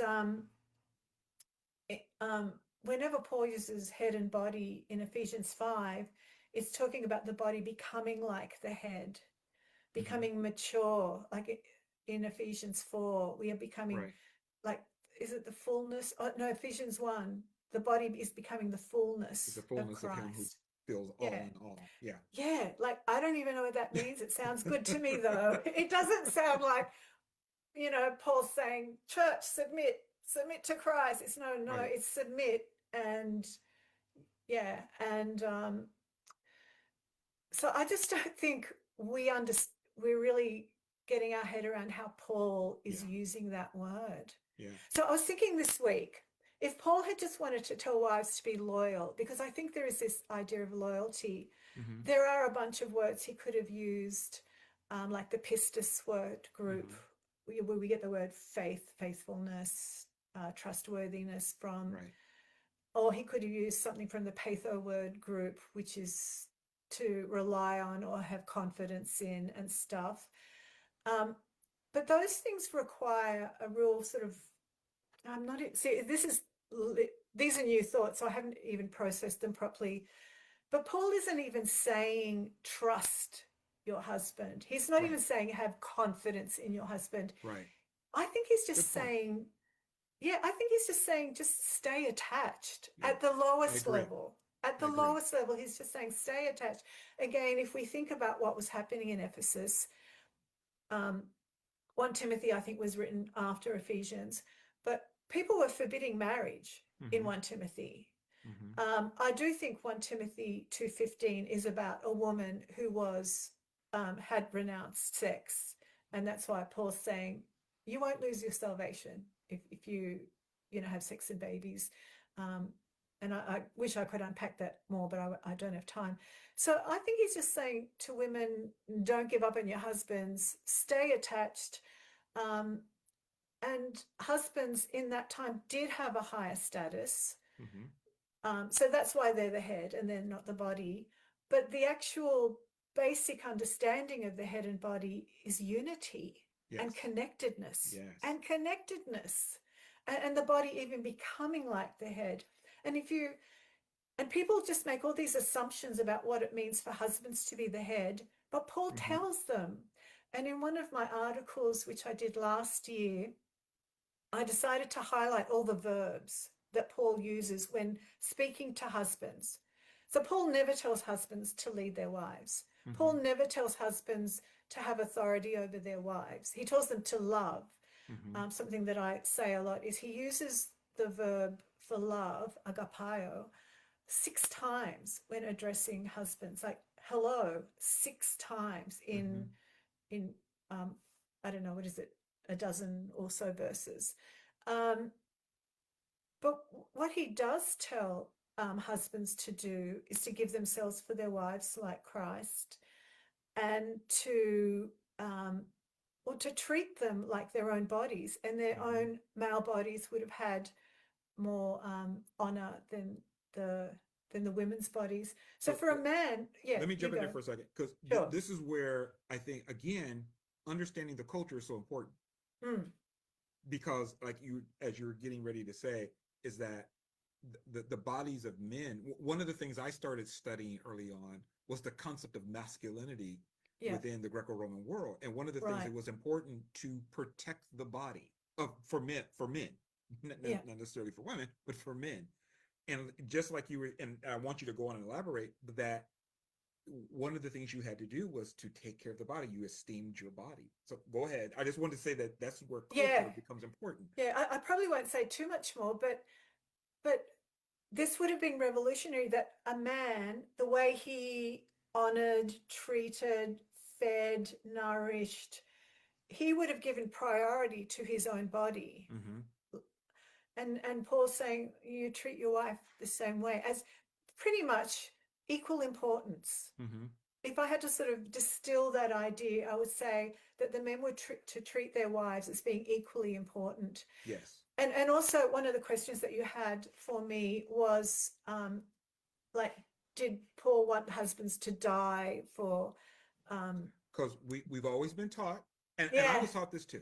yeah, We're to be like Jesus, yeah, and you got to die for your wives. yeah. And so people read this as though men have to do this really lofty, Yes. honorable We have the thing. greater responsibility as men. Yeah, yeah. But this is why we have to read in context, because Paul uses almost exactly the same words, almost word for word, in Ephesians 5:2. So he talks to husbands in Ephesians 5:25, as Christ loved the church. He uses exactly the same words in Ephesians 5:2, where we're all supposed to love each other as Christ loved. And it sure, death can come into it because we know that that's what Mm-hmm. Christ did, but it's more than that. Mm-hmm. It's the sacrificial attitude, it's the Mm-hmm. serving attitude. It's about loving. It's about loving more than dying. Well, Yeah. and I was going to say, because when we look at Ephesians 5 and the instruction that Paul gives to husbands as to how they're to care for the wife, he never talks about them dying. Yeah. There is no mention of, and Yeah. He and talks what I, about feeding them, clothing nourishing. them, yeah, nourishing, Yeah. cherishing, Yeah. nothing about dying. Yeah. Yeah. And I was in preparation for a study because I'm going to be doing some things in talking exactly about this. I thought I thought to myself, have we been reading this text? Because Yeah. we're Yeah. importing ideas that Yeah. Paul actually does not talk about. It Yeah. it makes it sound good, or it makes it sound like really noble for men, Mm. And when I've seen online, and I will say this, I will say that when I looked online, like when people have men conferences, and they always quote uh, be strong like men. That usually becomes their major thing, as if that passage in First Corinthians, was it 16, only applies to men. I'm going like, Yeah. it doesn't. Oh. But they quote that, and they'll say, men, you got to die for your wives. And I get what they're trying to do. They're trying to get men to step up. They're trying to get men to be noble as husbands. But I'm going, but you're misreading the text. Yeah. And what I've heard from some men, and I would love to hear your thoughts about this, for some men, the way it is quoted, that men have more responsibility. And I've had some guys, they're like, this puts so much pressure on me Yeah. that I've got to be more than, it's like, I got to do all this stuff. Yeah. I've even heard it said, well, men, we're built differently. We're built to carry the burdens. Your wife shouldn't carry any of the burdens. Suck it up. You carry all the burdens. And I'm going, I have at times had the privilege of ministering to men, and I think to myself, when I hear that, do you know how much pressure a lot of men feel, Mm. and a lot of pain they bury because they think they're not being men, because they're told this is what it means to be a man, Yes. Yeah. Yeah. and they think they're being Christ-like, and they're Yeah. being stoic, but it leads to bad results. Yeah. Yeah. And I'm thinking, why was Eve made? Eve was made Yes, to share the responsibility of the garden. yes, Um, so the idea that men are physically stronger. In my right, household, in particular, my husband is a bazillion times physically stronger. right, But I have heaps of things, responsibilities that I can take on. right. Like he just really hates anything to do with the computer. So I'm doing internet banking, things like that, which takes some level of responsibility. But yeah, the idea that men have to shoulder the responsibility it's not really there in the Bible. Yeah. If It, something requires upper body strength, sure, my husband yeah. will do that. If something requires something that is in my skill set, then I will do that. Yeah. It's really that simple. I wanted to bring this up too. I don't think I put it in the notes I sent you, the questions. Because I remember one time I did and I wanted to get your view, and you're kind of answering already. Because I've been hearing this of late, and I remember one time I was teaching on this, and one of the ladies in our fellowship. This is when we were doing the pandemic and we were all online, and I was talking about. I said, hey, women are not like these fragile things that we got to run to protect, and they can't do anything, and it was the idea of that women.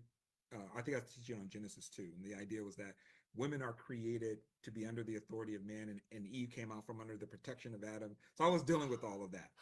Yeah, yeah. And I remember one of the ladies said, she says, but Mike, sometimes I just want she wasn't married. She said, I just want a man to take care of me. And she said, because I get tired. Mm.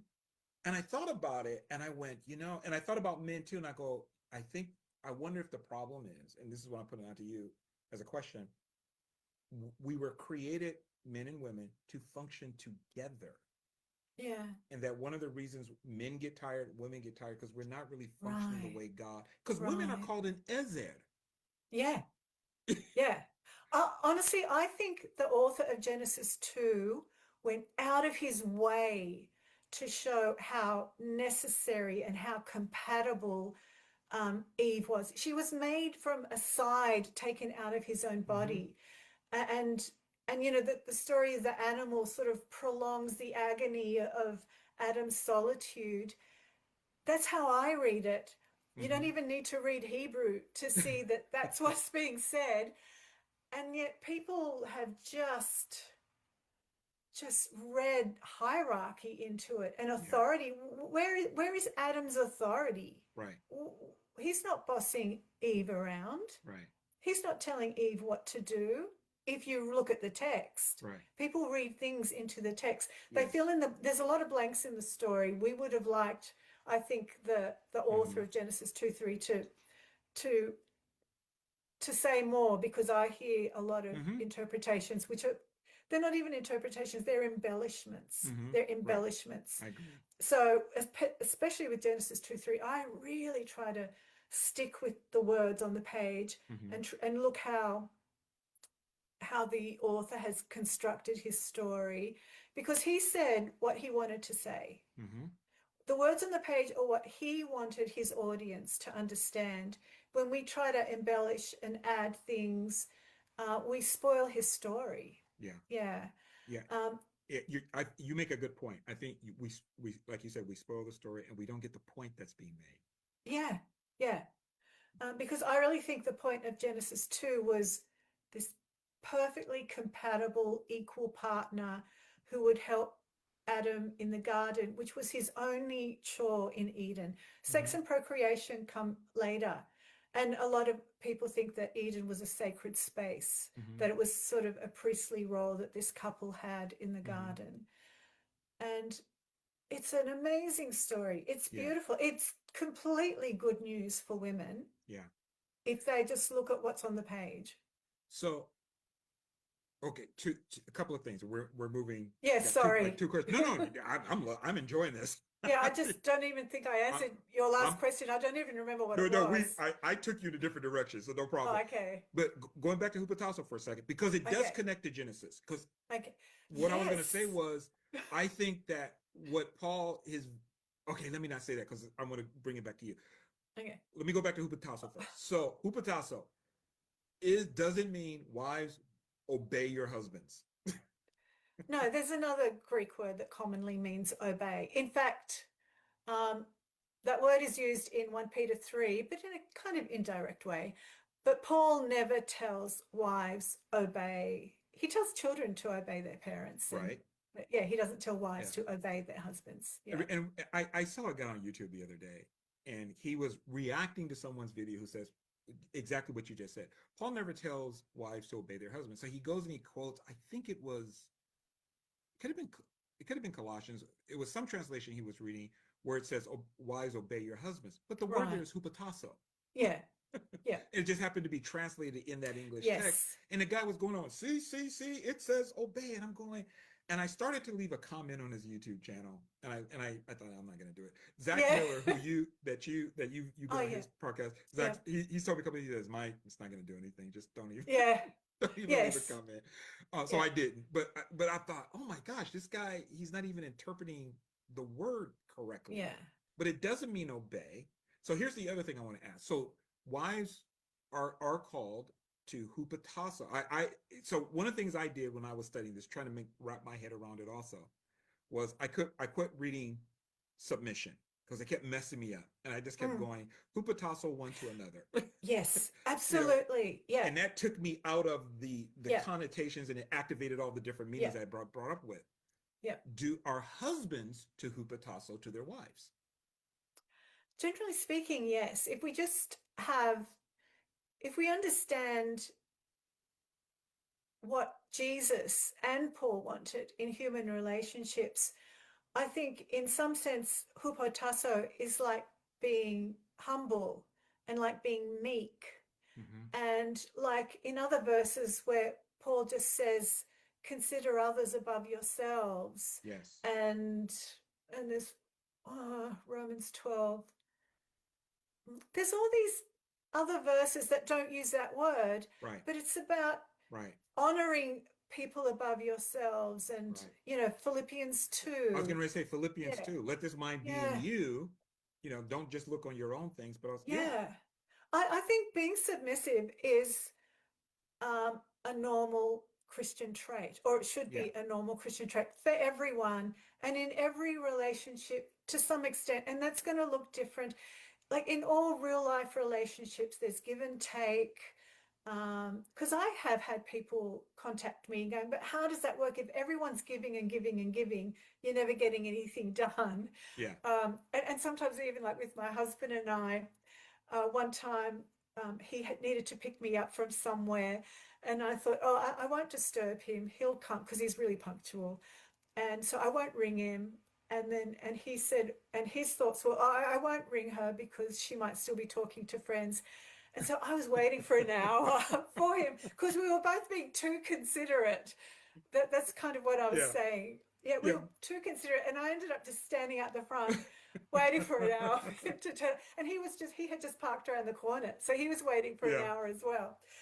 So, you know, we don't just lose our minds. Right. You know, these are principles, but we don't become morons. We have to use wisdom and common sense to apply them. Right. Yeah. Yeah, I was going to say my wife and I, we had something similar one time where I think it was like the last of the coffee or tea or something. And she said, well, she says, oh, were you going to drink it? I go, well, no, you can have it. And my oldest daughter was there. And she goes, no, you take it. I said, no, dear, you can take it. And my daughter went, you guys make me sick. Yeah. Yeah. She said, you're so nice to each other, so loving to each other. Yeah. Well, we have these discussions too, but that wasn't a great example because I didn't like waiting for an hour. But there's other times when we will have this backwards and forwards until one of us says, yeah, thanks, I will have that last piece of whatever it is. That it consideration of the other person is what we're talking about. That's all it is. and you're willing to defer to the other person and say, hey, you know what, let me serve you, and that's why I just want to say with the husband thing, because it's so interesting that when it comes to the submission, with many complementarians, they go like, no, husbands do not submit. We do not submit. And I hear them make this argument. We will die for our wives. We're called to die like Christ. But I'm not going to submit. Yeah. You know, it's like, okay, you will die, but you won't. I'm going, if you think about it, go like, that makes no sense. But I understand that within that complementarian framework, number one, if you are interpreting submit as coming under the authority. Yes. And with the way complementarians define what it means to be masculine, that it has to do with leadership, you know, I could see where, okay, that frightens because it's like, oh, now you're giving up your manhood. Yeah. But that's not the case at all.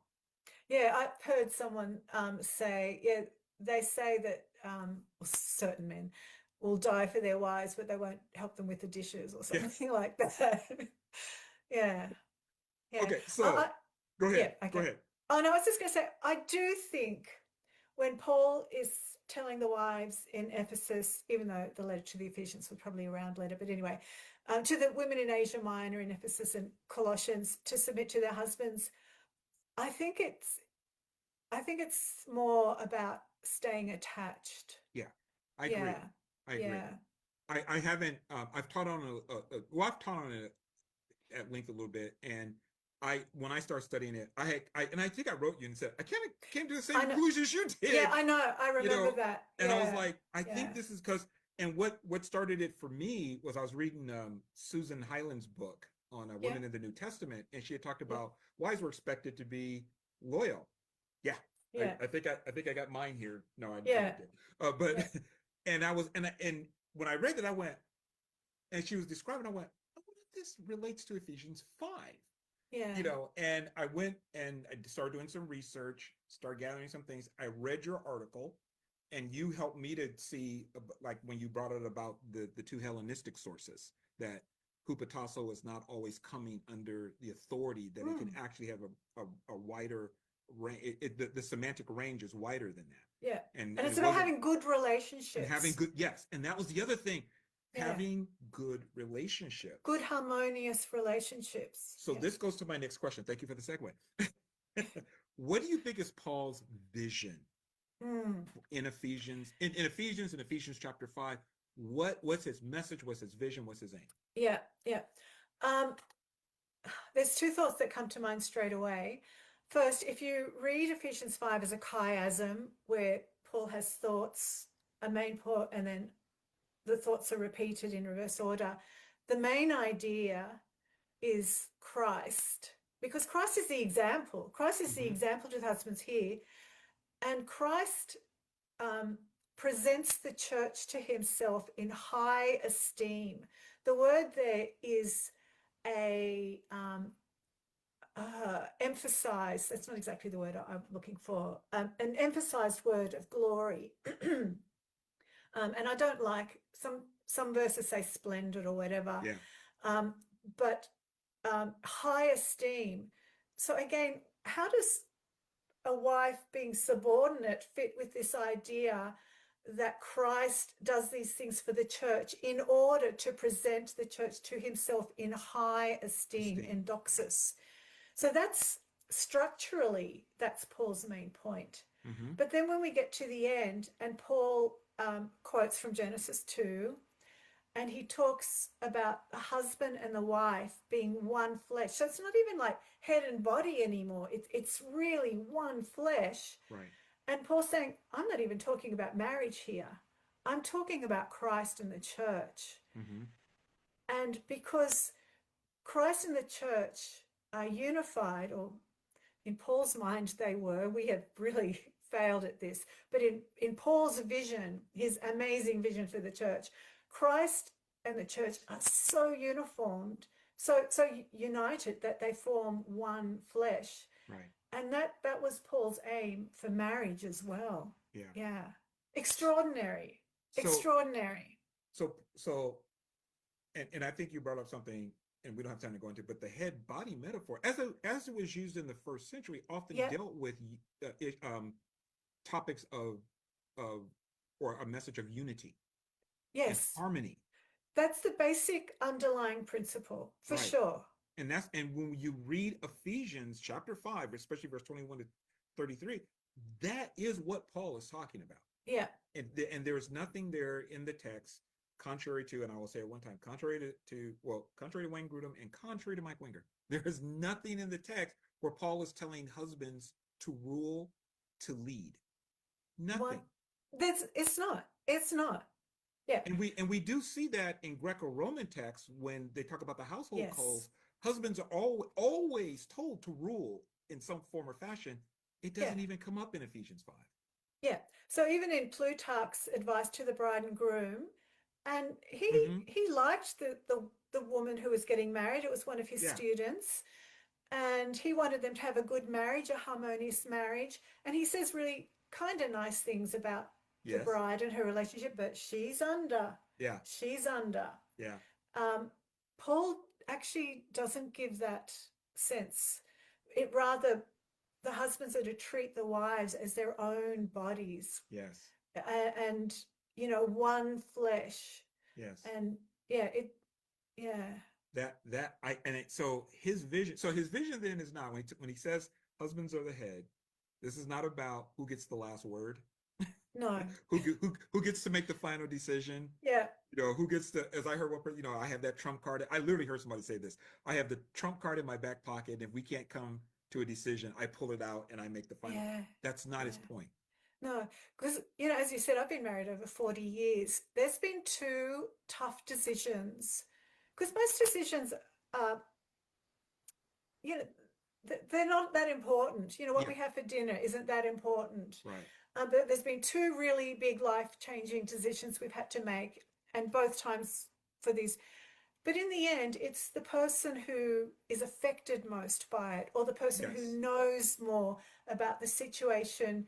And I go, so for one, I said, all right, Pete, we will move. He really wanted to move house to here. And I Mhm. love where we lived. I love living on the Central Coast. The other one was to do with our son's education. And Pete went, all right, we'll do what you want, because I was the one who it was really important to me. Uh, they're the only two decisions that I can think of where we really had to think about it for a while. Mhm. And and it was never like who's going to assert their will. It was never like that. Oh, one of the early articles that I wrote in my blog was about power struggles in Christian marriage, because I had read all these blogs, and there's this assumption that there's always a power struggle in marriage. Yeah. And that has just never been our experience. I don't want to be the one with the power. I don't want to Mhm. overpower my husband. Mhm. And I think some people do have this. I mean, there's a lot of bad marriages, like Yeah. there is. There's Yeah. a lot of immature men and immature women, which make marriage difficult. But the assumption that there's always going to be a power struggle in marriage is something Yeah. I cannot relate to. Yeah. My wife and I, we've been married for 37 years. We've been together 40. I don't think we've ever had a power struggle. Yeah, We're the same way. We talk about things, and then there are times, for depending on what it is, we're kind of go, whatever you want, you go. I will back you. Just, yeah, I have a saying. I always go, as long as it's not illegal, immoral, or fattening, I'm with you. you know, meaning that there are certain things that are just not that important. It's yeah, just it's not gonna be the end of the world if it works yeah, out or doesn't work out. So yeah, I'm with you on that. We talk about things. We sometimes we'll just reach a consensus or something, and there are times we've literally said, we just have to agree to disagree, and I go like, but if you want to do that, I'm support you. Or she'll tell me, you know what, yeah, Mike, if you want to do that, if you really believe that's what the world wants you to do, I support you. I go, yeah. cool. And there are times I've had to come back like, yeah, I was wrong, or vice versa. But yeah, I think that Paul, as you were saying, Paul's vision is about unity and harmony, Mm, which is restoring what we had in Eden. This is why I wanted to yeah. bring it back to Right. Genesis 2. And Yeah. because when you read it, I'm like, when I finally got that, I went, oh my gosh, Yeah. Paul, it's like we've come full circle, Yeah. back to what God originally wanted. Okay, a Yeah. couple more questions and we're done. How Okay. important, and the reason how important is it for egalitarian men to speak up and to Mm, speak about egalitarianism? yeah. It's really important because some men still have a low opinion of women, and they won't listen to a woman. Some women still, I literally had someone on Facebook the other day saying women can't teach because women are more easily deceived than men. Yeah, Going, oh, I thought we'd moved beyond yeah, that, but I anyway, did too. apparently we haven't. Um, also some people think people people write to me and will say, who hurt you? Why are you doing this? Someone must have hurt you. And I'm going, no, actually I've got great men in my life. So they think that they're speaking from hurt. Like Yeah, um, Beth, I, Beth Barr was criticized Beth in Allison writing her Barr. book. Yeah, Beth Yeah, Allison Barr. And I'm going, no, we're allowed to be hurt. When people hurt us, yeah, we're allowed to be hurt, and we're allowed to express that. But some people find that hard or off-putting or whatever. yeah. So women's voices can be dismissed because they're easily deceived, or because they've been hurt, or because they're just not respected, or they're self-serving because secretly they want to be a pastor and they can't, something Hmm. like that. But when men advocate for egalitarianism, um, it's not self-seeking. Their voice is often perceived as having more authority. I hate using that kind Hmm. of thing. So yeah, it's real. Men are listened to Yeah. by some more than women. Yeah. I, I, and one of the reasons I asked that is because the more I did this, and we've had people, they started to subscribe to the channel and they're watching the videos, and I think a couple of people have said, yeah, Mark told me to come watch your videos. What I was surprised at was I had many times people say, thank you so much for being a man and speaking up about this. Yeah. And the reason it Yes. surprised me, because I thought, aren't there other men? And a couple of times I wrote back, I'm like, aren't there other men? They were like, not a whole lot. What, really? And But there's some good men like yeah, were Taryn Williams, Andrew yeah, Bartlett, Kevin yeah, Giles. They're, but I guess they were AJ. like, they're not hearing a lot from, I guess, men in general. Right. And Right. they were just expressing appreciation that I be honest with you, I Yeah. didn't think anything of. I just kind of like, well, it's the Bible, it's true. We need to talk about it. We Yeah. need to say Yeah. it. But they I seem to don't think be they're doing so what you're helpful. doing though. But like they're not sitting here having these conversations. I know that Taryn and Andrew have done a few Yeah, podcasts. And Nijay, of course, speaks a lot, yeah, but he speaks on a broad range of right, yeah, topics. exactly. Um, but yeah, I'm trying to think of a man who's doing this, Yeah. and I can't think of one. Well, and one reason I did it was to counter what was out there Yeah. because when Mike Winger was doing his series, I thought, well, who there are these, because I know Taryn and Andrew did a wonderful job of critiquing his Yes. videos, but it was Yes. in written form. And I originally did not start off thinking I'm going to critique Mike's Winger's video. That was not in my mind. I actually Yeah. thought I could use his videos to help me teach what I was teaching. I thought, oh, I could draw from Right. it. And the more Yeah. I heard him, I went, no, this is not Do you, accurate. he actually uses some of my stuff in his notes because sometimes I will admit I Google myself online, and I found he like in a positive way he Yeah, will use some of yeah, my yeah yeah. There are times, and I think he's expressed appreciation for you, for some of the things you have said. And there are times right he has done that. It's just overwhelmingly, in my opinion, yeah he has made egalitarian scholars seem like they're mm, not doing good research, and I know that extremely bothers me when he yes does that.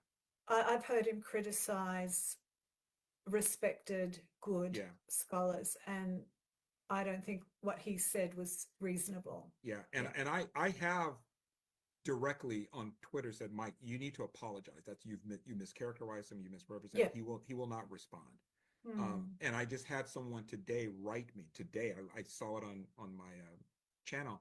They said they were talking to someone who watched all of Mike Winger's videos, and they came Wow. away with the conclusion egalitarian scholars just get it wrong. Mm. And the guy said, he said, I asked him, have you actually gone and read their stuff? And it was Yeah. no. They listened to Mike, and this is Yeah. what bothered me. I go, Yeah. and which is one of the reasons I come out, and there are times I will literally just play his videos and they say, okay, this is what they actually said, and actually, because it creates a distorted view. It's unfair. I wrote to you about something that he said about you one time, and you Yeah. responded to it. Yeah. But it's not good. And this is why, going back to what I was saying before, I've had people write to me and say thank you, and it encouraged my heart to know that, Mm. okay, this is helping people in the way I'm doing it. Because there were times I thought to myself, I've done almost 100 of these, maybe I should stop. Because it's like I'm just getting so nitty gritty here. But then somebody will write me. I have 3 or 4 people write me and go, no, please, I need this helped Mm. me to really think through the issue. and and Yeah. and they will tell me, they said, I came to you. I had one person say to me, I came to your videos after watching Mike Winger's videos, and I was so discouraged. And then I started watching yours. I went, oh, that's cool. Yeah. So yeah, I think egalitarian men, I think it does help in terms of just encouragement for our sisters. And in one sense, I kind of see it again. It's like, well, we're supposed to be helpers of each other. So I'm kind of endeavoring to do my part. And I don't want to make this about me. I wanted to make it about that, why it was so important for us, for Yeah. men to speak up Yeah. and to And say something. patriarchy hurts men too, as you're Yes. saying. They have Yeah. sometimes too much weight on their shoulders. They're being forced to fit into stereotypes that don't really suit, that Yeah. didn't really suit my husband, who just didn't want to be the boss, didn't Yeah. see the point. And yeah, Well, I've heard things like, for men, that like men to be masculine, to be men, we have to go out into the wild. We have to go out and hunt, and we need to camp. And there are men who like that. Me, yeah, I like going to the library. I like going right. to the bookstore. And I'm going, what does that make me? I'm not the camper type of guy. That's not me. Yeah, yeah, So yeah, I think we confuse sometimes our Western views of what it means to be a man Mm. with what the Bible actually teaches, and it creates problems for men that I don't think we Yeah. acknowledge. Last two questions. Okay. What can others do who are not Mm. teachers, pastors, ministers, YouTubers? And I'm asking you because somebody asked me that question. I went, I'm gonna start asking the scholars. They said, what can I do to promote egalitarianism, to promote this equality, other Yeah. than just, like, I don't have a YouTube channel, I'm not writing a book, but what can I do? What would you say? Yeah. I think it's in our daily encounters and calling things out when you see it. Mm. Um, so have you seen the latest edition of Themelios, the academic journal put out by the Gospel Coalition? Um, And anyway, it's the April edition, uh-huh. and it was to honor D.A. Yeah, Carson. I saw a picture of it just the other day. Yes, I Yeah, haven't read it yet, and but I saw a picture yeah, of it. uh, so there's like 30 contributors, all guys, All guys, yeah, all guys. yeah. I'm going, come on, we can do better than that. And also, and I don't know how valid this is, but there was a photo of a champion tennis team, a female tennis team, and the women were in the back, almost even struggling to get their faces in the shot. Mm. And at the front was all guys, the Mm. male coaches and some politicians. I mean, that was one photo. They might have had another photo where the Yeah, women were in the foreground, but in this particular photo that's been doing the rounds, the women are very much in the background and yeah, the I saw that guys photo. are all, yeah. Um, I don't want to make too much of that because we're only seeing one photo Yeah. that would have taken lots of photos. I think it's just not putting up with things. So even my husband, who's very easygoing, he was talking to a neighbor a while ago, and this guy kept calling this woman the bird. I don't know if you call, it's not really disrespectful, but it's not respectful either to Mm-hmm. call a woman a bird. Mm. And then Pete just actually corrected him, which I was so surprised because he's not, Pete's my husband. Um, he's not like that at all. But he thought, no, I'm not going to put up with that. I don't want to Yeah, hear a woman consistently. And it's not even a derogatory term. It's just yeah, not a respectful it's not a term. respectful term. Yeah. So I think it's just this daily calling it out and then just being the example yourself. Yeah. Okay, good. All right, Yeah. last question, which you did bring Okay. up earlier. Do you have a book in the works? Look, um, yes. And I looked at it the other day. I've actually written most of it. Oh, I okay. find, yeah, I've written most of it. Um, but writing's not good for my health. Mm.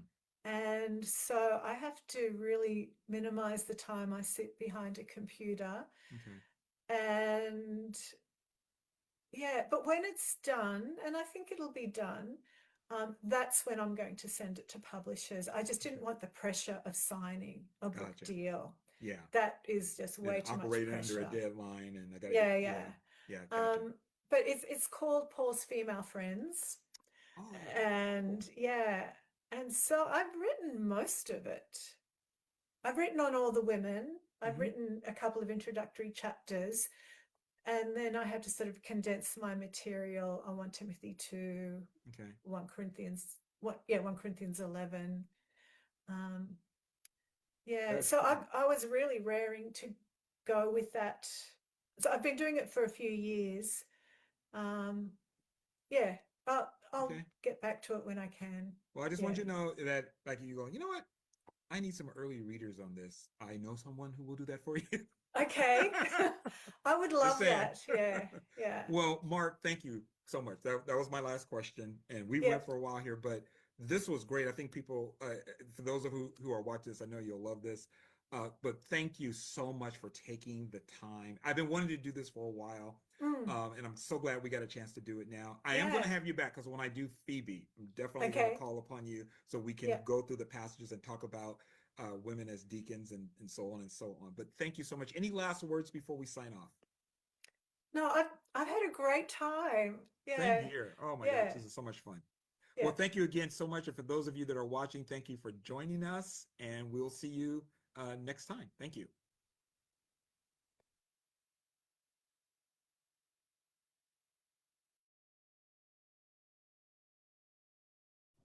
All right, everybody. Thank you so much for watching this. I hope that you really enjoyed my interview with Marg Mowczko. I had a tremendous amount of fun going through the questions with her. Thoroughly enjoyed it myself, and as you can see, she said she enjoyed it.